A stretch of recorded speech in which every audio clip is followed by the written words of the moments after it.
I1 I2 আবার join হয়ে এখান দিয়ে I ফ্লো করবে। বল সবাই সার্কিট বুঝলি কিনা? হ্যাঁ, ওই I1 টা এক হয়ে গেল কেন আরেকবার একটু বলবেন? I1 কোথায়? ওই যে বললাম, একই কথা বললাম, বি আর ডি এর পোটেনশিয়াল যদি সেম থাকে, আমার কথা শুনতে পাচ্ছিস? একটু কেটে কেটে যাচ্ছে। বি আর ডি এর পোটেনশিয়াল যদি সেম থাকে, তাহলে বি আর ডি এর মধ্যে দিয়ে কোনো কারেন্ট ফ্লো করবে না। তাহলে ওই কারেন্টটা I1 যেটা গেছে ওখানে গিয়ে ব্রাঞ্চিং হবে না, তাহলে পুরো কারেন্টটাই কিউ এর মধ্যে দিয়ে ফ্লো করবে। স্যার, হ্যাঁ, গ্যালভানোমিটারটা কেন দিয়েছে? গ্যালভানোমিটারটাকে দেওয়া হয়েছে, এটা গ্যালভানোমিটার মানে হচ্ছে ওখান দিয়ে কারেন্ট যাবে কি যাবে না সেটা দেখার জন্য। গ্যালভানোমিটারের মধ্যে দিয়ে যদি কারেন্ট যায় তাহলে ওখানে একটা ডিফ্লেকশন আসবে, আর যদি গ্যালভানোমিটারের মধ্যে দিয়ে কারেন্ট না যায় তাহলে ডিফ্লেকশনটা আসবে না। এটা আমাদের প্র্যাকটিক্যালেও করতে হয়, তার জন্য এই সার্কিটটা বোঝানো হচ্ছে। প্র্যাকটিক্যালও এইভাবেই সার্কিট তৈরি করতে হবে, তখন গ্যালভানোমিটার দেবে, আর আমরা ওটা গ্যালভানোমিটারের জায়গায় রেজিস্ট্যান্সও ভাবতে পারি। চলো, ভোল্টেজ তো সেম, তাহলে তো যাবে না কারেন্ট। তাই তো বলছি, এবার এটা তো হয় না সাথে সাথে। আমি আবার কি বললাম, PQ আর আর এস এর ভ্যালু এমন ভাবে অ্যাডজাস্ট করব যাতে জি এর মধ্যে দিয়ে কারেন্ট না যায়। তাহলে আমাকে তো দেখতে হবে জি এর মধ্যে দিয়ে কারেন্টটা যাচ্ছে কিনা, দেখার জন্য তো আমাকে একটা ডিভাইস দিতে হবে। সেটাই জন্যই গ্যালভানোমিটার দেওয়া হয়েছে। যদি আমি একটা রেজিস্টার দিতাম, আমি কি কারেন্ট যাচ্ছে কিনা দেখতে পেতাম না। তাহলে এটার জন্য আর তো কোনো কাজ নেই ওখানে। এবার তাহলে আমি যদি লুপ ধরি, অবভিয়াসলি তোমরা লুপের নাম দেখতেই পাচ্ছ। আচ্ছা, এটা আরো অনেক ভাবে করে। আলটিমেটলি এখান দিয়ে কারেন্ট ফ্লো করায়, করে এটার ভ্যালু এখান দিয়ে আইজি কারেন্ট ফ্লো করায়, তাহলে এখান দিয়ে যায় হচ্ছে গিয়ে I1 মাইনাস আইজি, করে আইজির ভ্যালু 0 বসায়। অনেক বইতে এইভাবে সলভ করা আছে। ও মিছিমিছি কমপ্লিকেটেড করা, কারণ আলটিমেটলি আইজির ভ্যালু সেই 0ই বসাবে। তো দরকার নেই, একেবারেই আমরা করে দিচ্ছি। এখানে লেখা আছে, এখানে আমি আর তাই লিখছি না যে গ্যালভানোমিটারের মধ্যে দিয়ে কোনো কারেন্ট ফ্লো হচ্ছে না। তাহলে আমি লুপটা নিচ্ছি A B D A loop. এইটা আমি পাথটা নিলাম, আশা করব সবাই বুঝতে পেরেছো পাথটা। তাহলে আমি এখান থেকে যাচ্ছি, কারেন্ট এদিকে নামছে, আমি যাচ্ছি এদিকে অপোজিট ডাইরেকশনে, তার মানে আর I2। এখান দিয়ে যাচ্ছি, কারেন্ট যেদিকে সেদিকে যাচ্ছি, তাহলে হচ্ছে minus P I1 is equal to 0। কারণ কোনো সেল নেই, তাহলে কি হবে? P I1 is equal to 0। তাহলে আমি লিখতে পারি আর I2 is equal to P I1। এক নম্বর ইকুয়েশন দিয়ে দাও। একইভাবে বি সি ডিবি লুপ, এই লুপটায় যাচ্ছি, বি সি ডিবি লুপ, সেটার ক্ষেত্রে যদি করি সেম ডাইরেকশনে কারেন্ট যাচ্ছে, minus Q I1 plus opposite ডাইরেকশনে যাচ্ছে S I2 is equal two 0।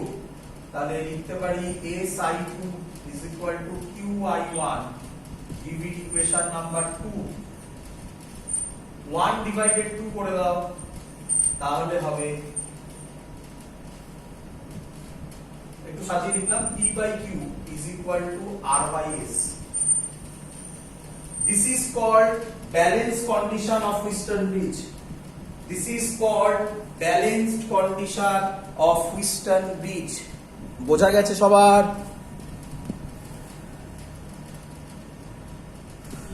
বল, বুঝেছিস কিনা?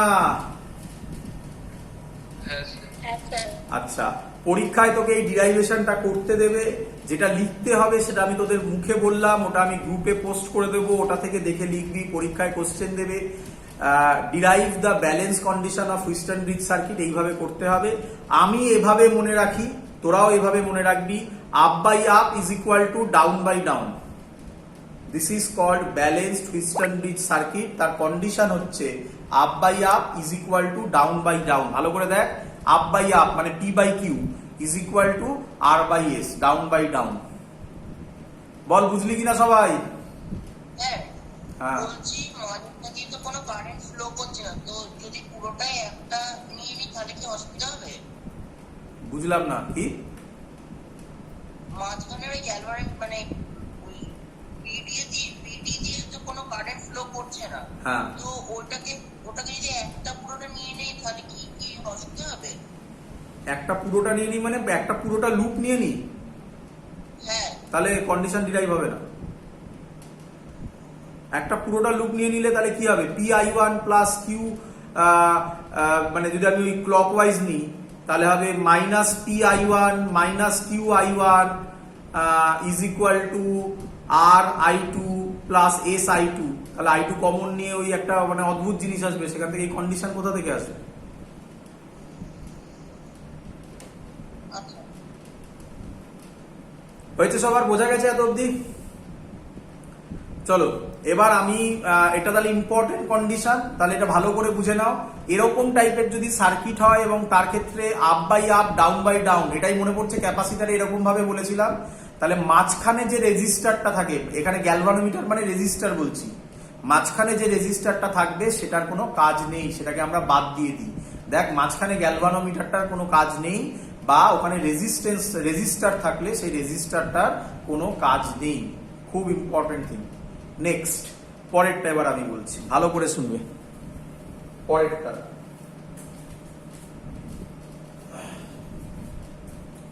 হেডিং দাও তোমরা। ফার্স্ট এবার যেটা বলবো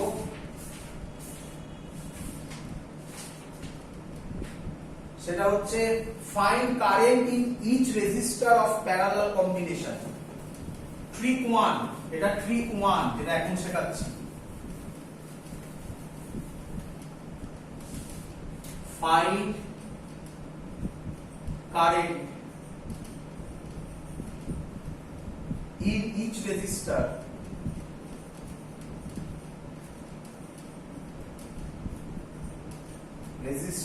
of parallel combination.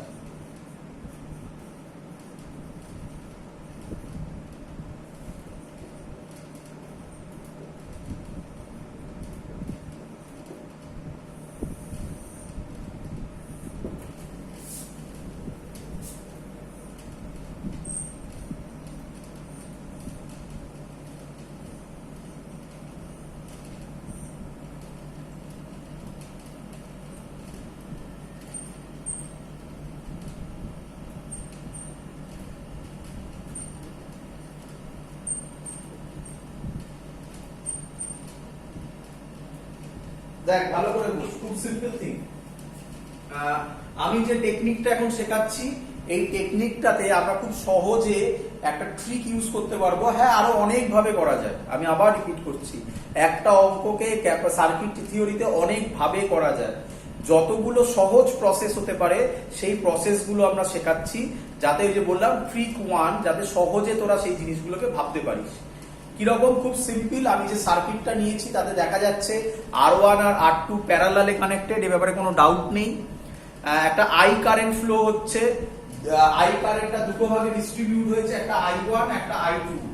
আমি যদি ধরি এখানে পোটেনশিয়াল ড্রপ V, আর এখানেও তাহলে পোটেনশিয়াল ড্রপ V হতে হবে, because this two resistors are connected in parallel. প্যারালালে কানেক্ট হলে পোটেনশিয়াল ড্রপ কি হয়? সেম হবে। তাহলে আমি এখানে লিখতে পারি V হবে I1 R1, তাহলে I1 হবে V by R1। Similarly V হবে তলারটার জন্য I2 R2, তাহলে I2 হবে V by R2। So most important thing, I1 is to I2 হবে 1 by R1 is to 1 by R2, মানে রেজিস্ট্যান্সের রেসিপ্রোকালে কারেন্ট ডিস্ট্রিবিউট হবে। বল বুঝলি কিনা? এটা ডাইরেক্ট অ্যাপ্লাই করব আমরা। বল কিরে? হ্যাঁ স্যার। মানে রেজিস্ট্যান্স যদি কোথাও বেশি হয় কারেন্ট কম যাবে, কারেন্ট যদি কোথাও উল্টোটা, রেজিস্ট্যান্স যদি কোথাও কম হয় কারেন্ট বেশি যাবে। কিভাবে যাবে? তাদের রেজিস্ট্যান্সের রেশিও ওয়াইজ। তো একটা অঙ্ক করে দেখাচ্ছি, ছোট্ট জিনিস, একটা ছোট্ট জিনিস করে দেখাচ্ছি, দেখ বুঝতে পারলি কিনা। ধর এটা মুছে দিলাম আমি। ধর অঙ্কটা এরকম দিল, মানে তাড়াতাড়ি করবো আমরা।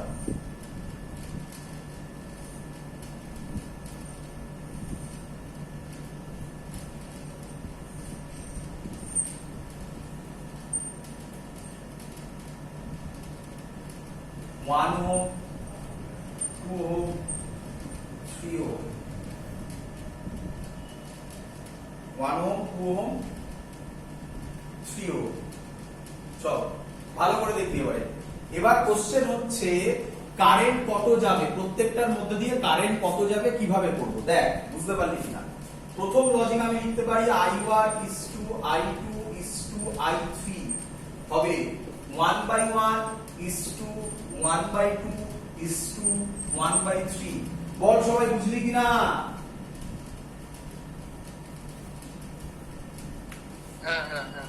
চল টোটাল কারেন্ট কত যাচ্ছে 10 অ্যাম্পিয়ার। তাহলে আমি লিখতে পারি, ভালো করে দেখে নেই, তাহলে আমি লিখতে পারি I1, আচ্ছা এটা একটু করে নিই আমরা, এটা করলে কত হবে 6:3:2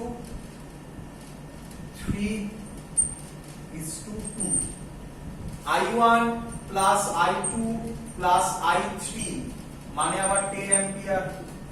তাহলে I1 এর ভ্যালু হবে, ভালো করে দেখবি, এটাই এবার তোরা বুঝতে পারিস কিনা দেখ। এইটা হয়ে গেল I1, I2 6/11 হলো, তাহলে ওটা হবে 3/11 into 10, I3 হবে 2/11 into 10। অঙ্ক সলভ। বল বুঝলি কিনা? একটু কালি করে নি, বুঝলি না বুঝলি না? কিরে কথাবার্তা কিছু বল। বুঝেছিস? বুঝেছিস। তাহলে আমরা এইভাবে বলি, ফর্মুলা আমরা এইভাবে লিখবো, ভালো করে শুনে নে। ফর্মুলা এইভাবে লিখবো, I1 এর ভ্যালু হবে ওই রেশিও বার করার পর ওই রেশিওটা divided by total ratio into total current. এই হলো সিম্পল ফর্মুলা, দেখে নে। এইভাবে যে কোনো কারেন্ট আমরা বার করতে পারি। হ্যাঁ, তোরা এইভাবেও বার করতে পারিস যে উপর দিয়ে I1 কারেন্ট যাচ্ছে, ভোল্টেজ বার করলে সবকটা সেম হবে, সেইভাবেও করা যায়। কিন্তু আমার মনে হয় এটা করলে কুইকলি সলভ হবে অঙ্ক অনেক। বল বুঝলি কিনা সবাই? হ্যাঁ। চলো দাঁড়া, একটু তেল বলছি, একটু ইয়ে ভরে নি। গাড়িতে তেল লাগে, আমার পেনে একটু কালি লাগবে, কালি ভরে চল। তাহলে এই পার্টটা বোঝা গেছে, এবার লেখ।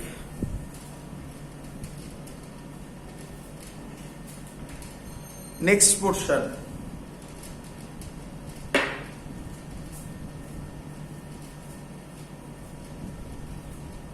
আচ্ছা তাহলে যখন আমি এটা করিয়ে দিলাম, তাহলে বাড়িতে একটা SW দিয়ে দিই, এটা বাড়ি থেকে করে আনবি, বাড়িতে নিজেরা করবি। 2 3 6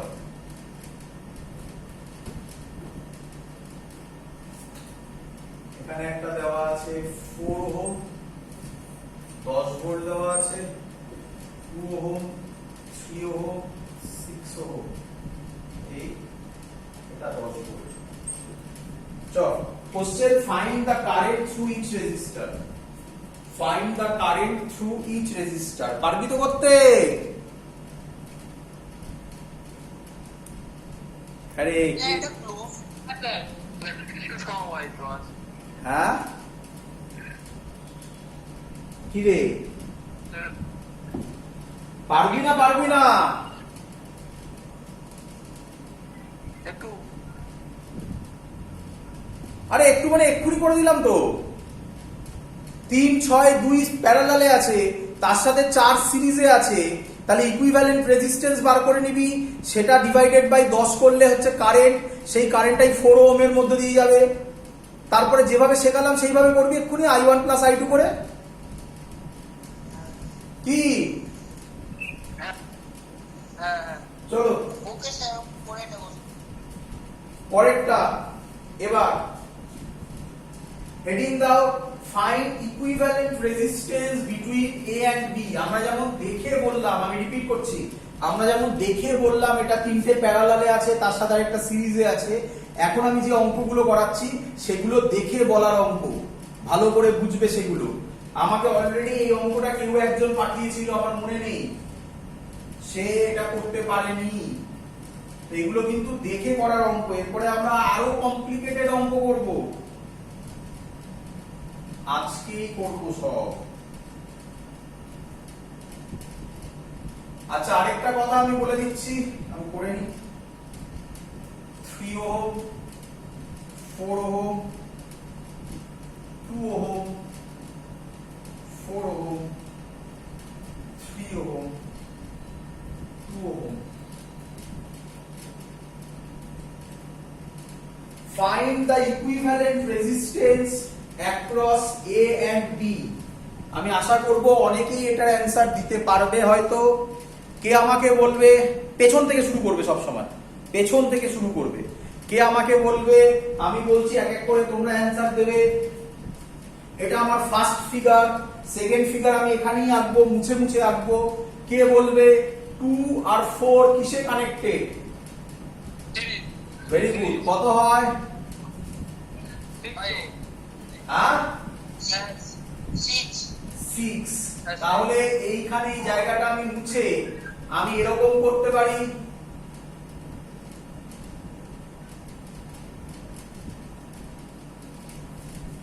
ওই মোটামুটি হলো আর কি, 6 ওহম। কি বুঝলি কি বুঝলি না? পরের ছবি এটা। ডাউট হলে চেঁচাতে হবে। স্যার হ্যাঁ, বলছি এর পরে ফার্স্ট রেজিস্টারের কত ভ্যালু আছে? ওটা কি? 2 ওহম, 2 ওহম। 2 ওহম। হ্যাঁ, এগোই। কে বলবে 3 আর 6 কিসে কানেক্টেড? প্যারালাল। Very good. কত হবে? ফর্মুলা জানা? তাড়াতাড়ি করতে হবে এগুলো। 3 into 6 by 3 plus 6, এগুলো জানা তো? তাহলে কত হবে? 2 ওহম। তাহলে ছবিটা এরকম হয়ে যাবে, ছবিটা এরকম হয়ে যাবে। বলো বোঝা গেল কিনা? আরে কথা বলে না কেউ। হ্যাঁ স্যার বোঝা গিয়েছে। কে বলবে 2 আর 4 কিসে connected? Very good, very good. তাহলে 2 আর 4, এই যে 2 আর 4 কিসে কানেক্টেড? তাহলে কত কত হবে? 6। তাহলে এটা পরের ছবি হবে। কোনো ডাউট? না স্যার। কে বলবে 6 আর 3 কিসে কানেক্টেড? প্যারালাল। তাহলে এটা মুছে কত হবে? 2। কে বলবে 2 আর 2 কিসে কানেক্টেড? তাহলে অ্যান্সার কত হবে? 4 4। গল্প শেষ। সোজা না কঠিন? হ্যাঁ স্যার। আরে কথা বলে না কিছু। হ্যাঁ। চলো পরের অঙ্ক। নেক্সট অঙ্ক দেখি পারো কিনা। একটু ট্রিক, একটু একটা ছোট্ট লজিক আছে। একই টাইপের অঙ্ক, একটা ছোট্ট জিনিস ইন্ট্রোডিউস করে দিয়েছি জাস্ট। চলো করো।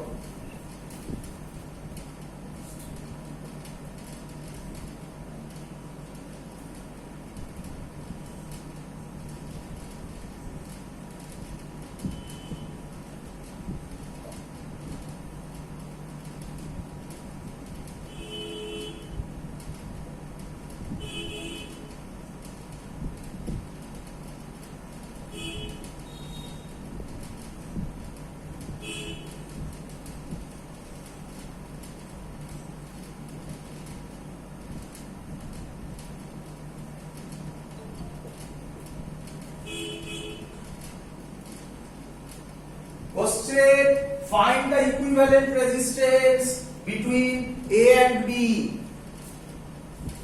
হ্যাঁ রে, এখন কে আসছে গ্রুপে? লেখো find the equivalent resistance between A and B. 3 আর 6টা কিভাবে কানেক্টেড আছে বুঝতে পারছি না। হ্যাঁ বাবা, 3 আর 6। হ্যাঁ তার জন্যই তো অঙ্কটা দিয়েছি রে। হ্যাঁ রে, ভালো করে শুনবি, ভালো করে শুনবি। কারেন্ট কোন পাত দিয়ে যাওয়ার চেষ্টা করে? যেখানে রেজিস্ট্যান্স কম। বাহ, খুব সুন্দর। তাহলে আইডিয়াল কেসে কারেন্ট কোন পাত দিয়ে যাবে? যেখানে বল। যেখানে নেই। এই যেখানে রেজিস্ট্যান্স নেই। তাহলে আমি কি বলতে পারি 3 ওহম আর 6 ওহমটা কোনো কাজই করবে না? হ্যাঁ বল বুঝলি কি বুঝলি না? কারণ ওখানে একটা শুধু ওয়্যার আছে, শুধু ওয়্যার মানে তার রেজিস্ট্যান্স 0, তাহলে পুরো কারেন্ট ওই ওয়্যারটার মধ্য দিয়ে ফ্লো হবে, তাহলে 3 ওহম আর 6 ওহমের মধ্য দিয়ে কোনো কারেন্টই যাবে না। তাই 3 ওহম আর 6 ওহম কিসে কানেক্টেড জানারই দরকার নেই, এটা সার্কিটে কোনো কাজই করবে না। বল বুঝলি কি বুঝলি না? হ্যাঁ স্যার, বুঝেছি। এটা গেল লজিক্যালি অ্যান্সার। কেউ যদি তোরা বলিস যে স্যার আমি ম্যাথামেটিক্যালি করব, তাহলে আমি সেটার জন্য বোঝাচ্ছি। এটুকুনি তো তোরা আশা করি সবাই বুঝতে পেরেছিস যে 3 ওহম 6 ওহম আর মাঝখানে একটা ওয়্যার, এই জায়গাটাতেই গন্ডগোলটা, বাকিটা সবাই করতে পারবি তো? স্যার চলো তাহলে ওইটাকে আমি এবার ম্যাথামেটিক্যালি বোঝাচ্ছি, ভালো করে দেখবি, শুধু এই জায়গাটাকে বোঝাবো, আর বাকি জায়গা আশা করি সবার ক্লিয়ার। শুধু এই জায়গাটাকে বোঝাচ্ছি, আমি আলাদা করে আঁকছি। এই হলো সেই জায়গাটা।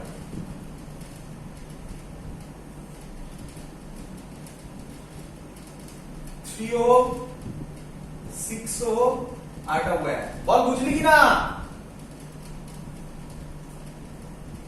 বল এটার রেজিস্ট্যান্স কত, এই ওয়্যারটার রেজিস্ট্যান্স কত? 0 0। এই তিনটে কিসে কানেক্টেড? প্যারালাল। তাহলে আমি লিখতে পারি 1/R equivalent is equal two 1/3 plus 1/0 plus 1/6। কি রে? স্যার হ্যাঁ রে, 1/0 মানে কত? ইনফাইনাইট। ইনফাইনাইট। তাহলে 1/R ইকুইভ্যালেন্ট আমি লিখতে পারি ইনফিনিটি। ইয়েস। তাহলে আমি লিখতে পারি R equivalent is equal two 0। হ্যাঁ স্যার। হয়ে গেল। আমি তো এটাই বলছিলাম যে 3 আর 6 কোনো কাজ করবে না, মানে এই পোরশনটা কোনো রেজিস্ট্যান্স নেই। বল বুঝলি কিনা? হ্যাঁ স্যার। বল এবারে 2 আর 2 কিসে কানেক্টেড? 3 সিরিজ। তার সাথে 2, তলার 2টা, তিনটে 2 আছে একসাথে